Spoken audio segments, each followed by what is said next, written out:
जय श्री जगन्नाथ। आज गोटे शाग उपरे भिडटी आपण मानी प्रस्तुत करा जाउची।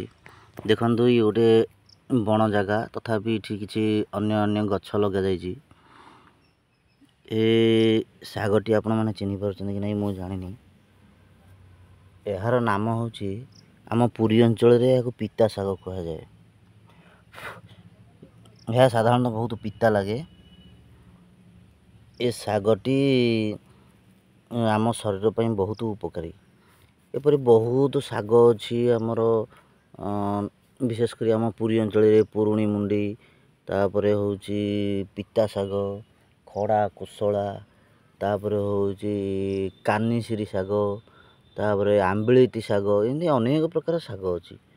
किछि भिन्न भिन्न शागर भिन्न भिन्न उपकारिता आम शरीर पर निहाती अच्छी। ये शागटी प्रायतः बाड़ी बगीचा नदी बंध एवं बिलमाल आदि अनेक भाव देखा मिले। मुझे आसी आमर बाड़ी भितर बहुत गुड़े शाग अच्छी। यहाँ तोलिकी नहीं शाग करा आपण मैंने ये देखि थे ये हूँ पिता शाग कृमि जनित व्याधि एवं शरीर बहुत पौष्टिक तत्व अच्छी। यहाँ आपण मैंने आलू सहित आलू सिझेकरी या काटिकी भलक सफा करी करें और खाली रे भाजी पारे।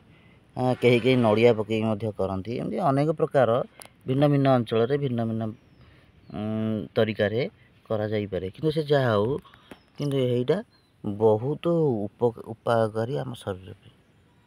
ता सहित बड़ा भी करती तरकारी भी करती अनेक प्रकार। ये शागटी आपण मैंने खातु एवं आपन शरीर अति सुस्थ रहिबो। जय जगन्नाथ।